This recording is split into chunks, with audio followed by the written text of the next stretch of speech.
You're listening to Healthcare Now Radio. Stand by for This Just In, the latest in healthcare innovation and technology trends with your HIT advisor, Justin Barnes.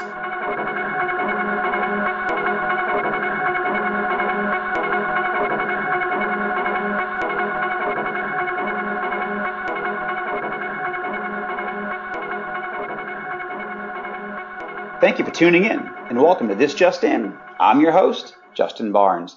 In these half-hour segments, I'll bring you the latest advancements in healthcare, policy, strategy, and innovation. As always, we're broadcasting from the This Just In studios on the Business Radio X network, as well as the Healthcare Now radio network. For this episode, my 104th episode, we're going to speak to a good friend, Hans Utz, co-founder and partner with the Combine. I love that name, Hans. Welcome to the show, my friend. Oh, thank you for having me. It's great to be on. Yeah. So before we dive in, obviously we had a lot of great content to cover. Tell us a little bit about your background. Where'd you grow up, attend college, all that good stuff? Sure. Well, I grew up on the coast of Georgia, and you'd be surprised how many folks don't realize there is a coast of Georgia. But it's part of the Low Country, and when I finished up with high school, came north and went to Georgia Tech to be an engineer. And so that's the path that's led me to the technical work I do. Yeah. No, very cool. So where did you get the passion? Obviously, if you went to tech, you have a strong passion for technology naturally, but where did that passion kind of come from? Did you grow up around it? All that. Yeah. So it's a great question. If you don't mind me, taking a little bit personal, fairly specifically to healthcare. In fact, a general interest in technology, right? Everything in the world runs on tech. It feels like nowadays. Yeah. But a few years ago, my wife and I lost a son. And it was after a very difficult illness. Hypoplastic left heart syndrome was the diagnosis. And if there's any cardiologists listening, they'll recognize the severity of that diagnosis. But we sat, for weeks in the ICU at the front lines of the absolute best in the world care that can be delivered. Right. I mean, so when we talk about technology, this is off the charts. This is NASA level technology. It's the best that we have as a species in terms of what we can deliver. And I remember watching the caregivers that were there, the nurses and the doctors, and the unbelievable amount of complexity of what they were dealing with every single day, and how we say technology is enabling, but if we're not careful, technology can also be overwhelming.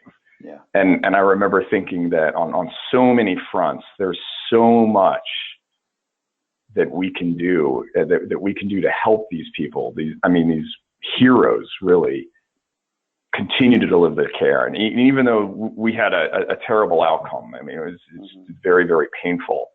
I could not have felt more cared for or in a better environment than that. And it came down to the people. It wasn't the technology that did that. It really came down to the people. And so we have a lot of motivation. My wife and I, we give a lot towards these causes, and just have personally a tremendous amount of motivation to try to enable and empower and provide the tools and support for these caregivers to continue to do the great work they do. Yeah, first of all, moving story. I did not know about your loss. We've been friends for a couple of years, but I did not know that. So obviously, sorry there, but what a phenomenal story. And I couldn't agree more, Hans.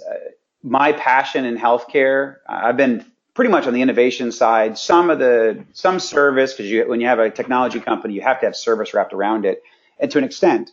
But as healthcare has evolved, and as you just articulated very well, it's about the people, it's about the caregivers, and my passions now really lie around having that, I call it innovation-enabled service. It's a service, it's about the care providers, it's about the people, it's about the technologists in our industry, about the innovators, but it's about the human. We're using technology and innovation, but it's not about innovation itself. It's about how do we use it, how do we implement it, how do we build best practices around it, and how do we use innovation and all of our expertise to benefit healthcare across the entire spectrum. So, couldn't agree more. That's well said. I love it. So during our lunch, you brought up a great concept, and I've seen it out there a little bit, but you articulated it very well. I think I got you on air literally as fast as I could. You talked about one of the strategies in the Combine. And the Combine, what you guys do, and I know we'll talk about that in a little bit, you guys do a lot to benefit companies across the entire spectrum, not just in healthcare, but in a lot of sectors, I believe. But you brought up one specific one around large enterprises and not innovating. So why aren't large enterprises more innovative, I guess is the best way to kind of put that. It's a great question. And I want to maybe take a little exception with the way that I think folks generally frame that. Yeah. Large enterprises are innovative, right? The highest contributors to patent filings are large enterprises, right? And they're, these companies are on the front lines solving problems that they're seeing in their various industries, and healthcare is no different. And in fact, I'd say actually healthcare is pretty exemplary for this. So the challenge isn't whether they're innovating. I think the biggest issues are they commercializing that innovation? Are they able to get the great ideas and great solutions that their folks are generating off the shelf, out of the four walls and into the market in a way that in most industries drives the bottom line, in healthcare really fundamentally improves patient outcomes, right? That's the challenge. It's not one of innovation, it's one of commercialization. There's a great quote that Thomas Edison has. It says, invention is 10% inspiration and 90% perspiration, right? And it's that perspiration part that I think people tend to give short shrift to. Yeah. No, excellent. So what are some of the specific challenges facing large enterprises and trying to bring their innovation to market? Yeah, so there's a couple that I think we see routinely, right? And they don't get looked at, I think, particularly closely. But the first one we can talk about is around corporate governance, right? If you look at what the job of a CFO or what the general counsel's role is in a large company, their job is to make sure that the company continues to exist tomorrow and well into the future. And so when you go to them and say, hey, we want to take on this extremely capital intensive, high risk opportunity in a business that's different from what we typically do every day, let's throw a bunch of money at it. They're required really by their roles to tap the brakes on that and intercede. And then unless you solve that kind of issue and provide a mechanism for them to be able to authorize the sort of capital that's required, they're going to have difficulty getting on board with that. Another one, and this one we'll talk a little bit as it relates to healthcare, is around workforce capability. And do you it's one thing to see the problem and come up with a good idea, but do you have business leaders within your company that are experienced with taking very, very early phase ideas and driving them into the market in a cash efficient manner? I mean, that's just a unique skill set, and many organizations don't have that, right? And then the last one is really around the organizational structure. How do you assemble a team with a very diverse background, an array of skills to very efficiently and quickly? If you think about what a startup really is, it's just an extremely autonomous team with very localized decision authority that is, by necessity, aggressively multifunctional.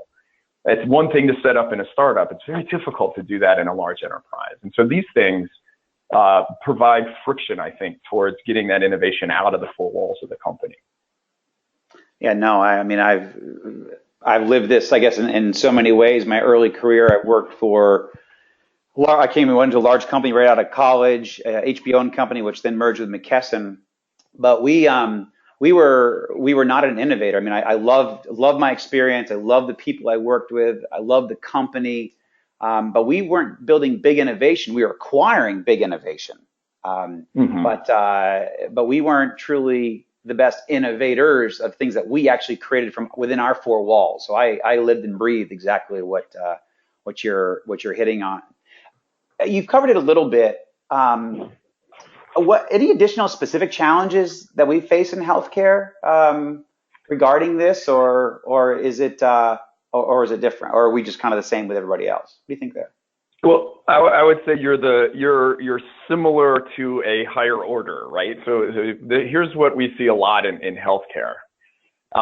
Honestly, Justin, it's hard to argue that there is a better profession trained in the art of diagnosing a problem and solving a problem than the medical professional, right?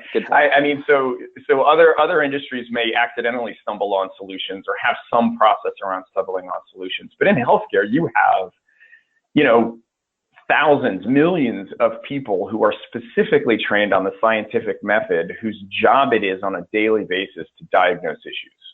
And so thinking that they're just going to turn that part of their brain off when they step away from the patient and not look at, hospital processes, or not look at billing systems, or not look at all of the other things that you're dealing with in healthcare is ludicrous. Of course they're doing that. And we see that all the time. That gets to my earlier issue around workforce capability, though. Again, it's one thing to very elegantly and cleanly diagnose a problem and even potentially come up with a solution. It's a very different set of skills to learn, or to know how to, what's the level of funding this thing needs to have to get to market? How do you structure a team around a very, very early phase concept to develop the technology? There's plenty of doctors that I've seen that have identified a very, very difficult, system problem, that then have gone out and taught themselves how to code in order to create the solution for that. And as much as I love medical professionals, the best doctor coder in the world is not going to compare to a coder that's been doing it their entire life. So it's really around, recognizing your lanes, recognizing where your skill sets are, and being able to assemble the team around the idea necessary to execute. No, that's fantastic. Great advice. And for those just tuning in, we're speaking with Hans Utz, co-founder and partner with the Combine. So you mentioned R&D and investment there. Is the investment in R&D sufficient for innovation that we currently see? That's a great question. So let's talk a little bit about R&D. Everybody talks about R&D as if it's one word. Right. But it's two completely different things. Research and development are two different activities. And a lot of people forget that, right? And so what you'll see a lot in the market is plenty of money spent on the R side of research and development, and kind of a lot of floundering and unsurety of what to do on the development side of that, right? And this is actually reasonably well known in a number of large enterprises. I use GE often as an example here. They have entire organizational structures set up around handling the transition from, science-based research into commercial-based development. And that is something that I think the healthcare industry is only just beginning to really recognize is something you have to grapple with. Yeah. So I guess how should, I think about partners in early stage innovation. I mean, how would we build upon that? Yeah. So, I mean, there's a number of different ways that I think, let's use healthcare specifically as the example in this case, right? You see a lot of medical institutions or medical systems partnering with, for example, academic institutions for precisely this kind of activity. And there are definite benefits for that, particularly in terms of being able to achieve scale and having a tremendous number of engaged and interested resources to work on particular problems. But we see again and again that drives, to my earlier point, that really drives the research. Mm-hmm. When it moves on to the development side, in many ways, academic institutions are just as hampered as some of the healthcare systems. And in fact, I would argue in some cases they're actually more hampered in terms of being able to bring some of those things to market, right? So you have the examples of, a lot of people don't really realize this, but particularly in the case of public institutions, you have enormous constraints around what you can do with IP and how you can allow that IP out into the market and who benefits from that particular IP. The other thing that and I don't mean to cast aspersions here, right? Mm-hmm. But this is just a practical reality that we have to grapple with. You're seeing a lot of business programs and universities and other things develop entrepreneur track curriculum, for example. And there's some helpfulness to that, but I would caution against overselling that as a point of value. At the end of the day, true entrepreneurialism is an apprenticeship business. You've got to get in the trenches and you've got to do it. Learning the theory of entrepreneurialism gets you only so far until you hit the street and you have to make payroll next month and none of your suppliers have sent the money in yet, right? That's just, that's not something that you're going to teach someone in school. You've got to experience that and work through it to really understand how to do it.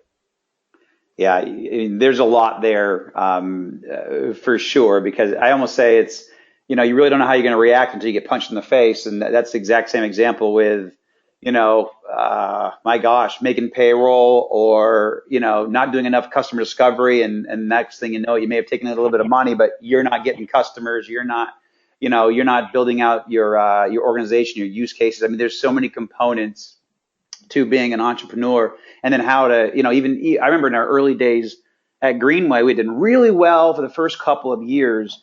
And then I think it was like 05, 06, 05 maybe. We had a tough year. It looked like we actually could have been flat or almost down in our sales.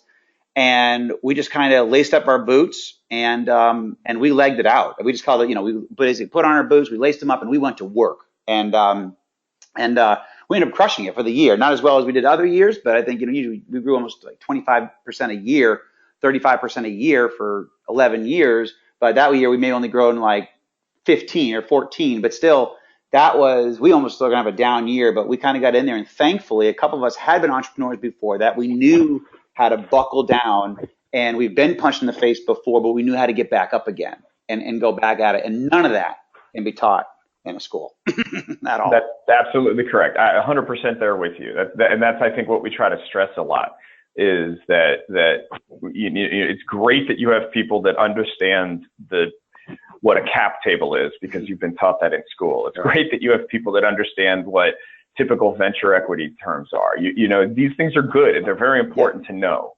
But,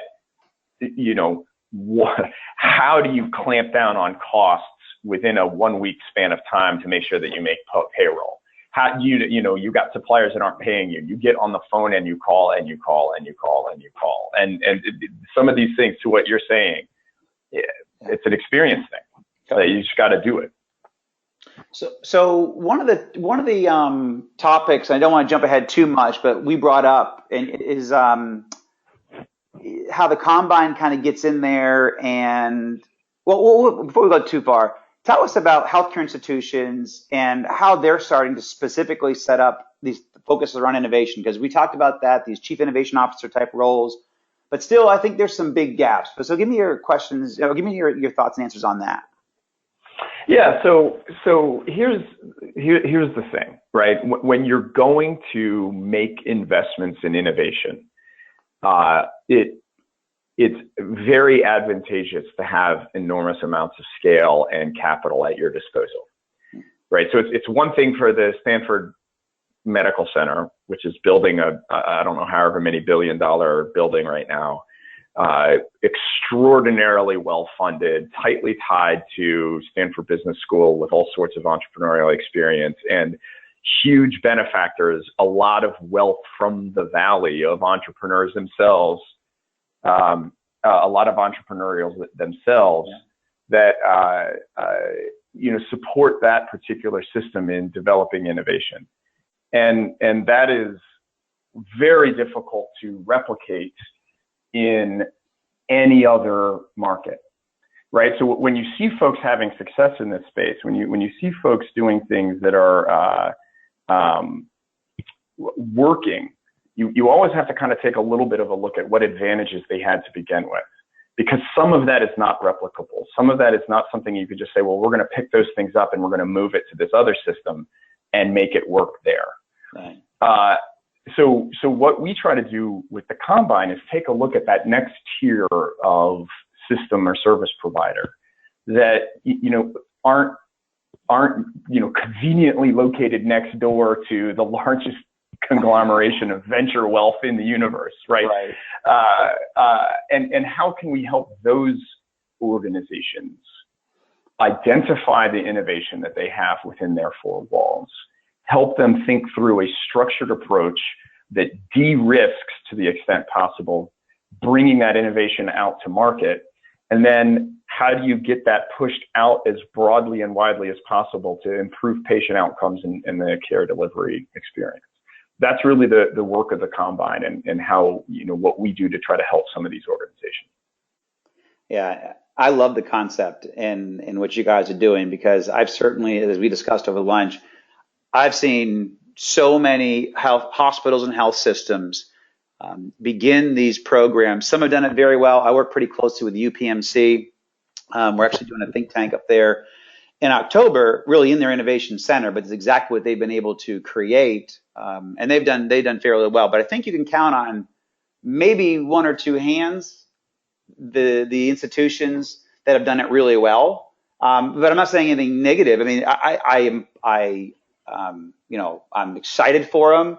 I support this strategy by these health systems, and I think it's essential. It's essential to bringing their best practices, their hospitals and health systems being able to deploy technology and innovation with some of the brightest care providers in the world, test things. But as you said, we've got to make sure, and this is where a lot of them kind of come up short, at least in the beginning, is it's not replicatable. It's really for their instant only, or they created something inside, they bring it to, they say, all right, we're going to create an innovation center around it, and we're going to try to bring it to other health systems, and it's just not exportable. It's just, it's specific, it's specific to a workflow or a subspecialty or something like that, and it's just not replicatable outside the four walls of their institution. And so, when you and I were speaking, I think we both agreed completely, and we've both seen this happening out there. So I really do love what the Combine is doing. So,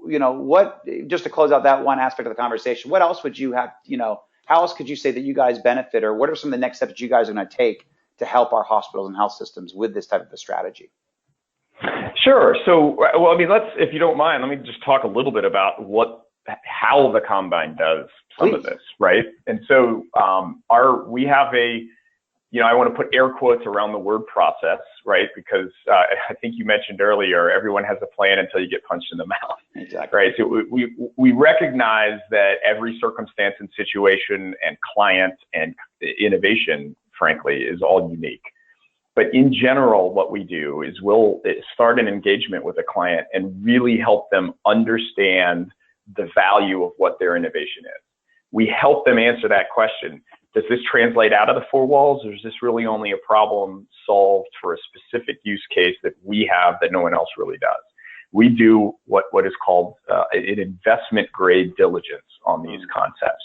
And we do the customer discovery. We do all of those steps that are necessary to really drive into that technology and determine whether it's translatable, and if it is translatable, what sort of value does it have?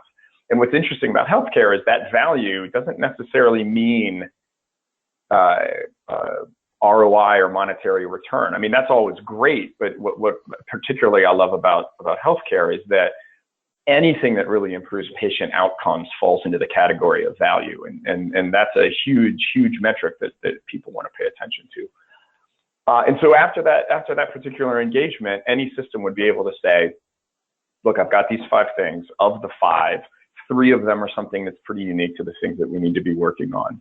2 of them can translate out into the broader market. And if I were to translate them into the broader market, this is the investment that's going to be required on them. These are the customers that we're going to be going after. This is the way that we go after them. And this is what the team needs to look like in order to execute that. So it solves a lot of those experiential questions that people stumble on a lot when spinning up technology. The second part of the engagement is we offer this as well. My partner and I and our team, we've cumulatively run something like 25 different early phase startup enterprises. And so we take or we can take executive roles with the new startup as it spins out. And we, for less than what would cost you to have a permanent CEO, right, we're capable of providing that same guidance, expertise, and insight that you would with an experienced startup CEO for the first, say 12 to 36 months of that startup, right? And over the course of its life, we will recruit the permanent team, recruit the permanent players, identify what the skill sets are necessary as you go to market. My business partner says this all the time, right? You have a theory about that company when you take it to market, but until you hit the market, your theory is just that. And you may find out that you need a slightly different skill set in these positions as you're taking it into market. Well, the benefit of using the combine in that case is that we're temporary. You're going to replace us.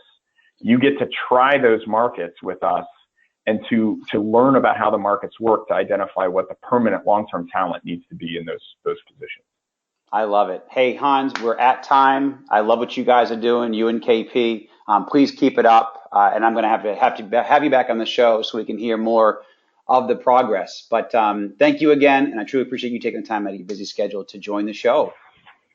Thanks for having me, Justin. It's a pleasure. You got it, my friend. And thank you to everyone for listening and joining us today. Please tune in weekdays at 2:30 p.m. Eastern, 11:30 a.m. Pacific. As always, you can track me on Twitter at HIT Advisor and use the hashtag #ThisJustIn so we can respond to your comments from the show. In addition, all my content will be posted at justinbarnes.com. Thanks, everyone. Have a terrific week.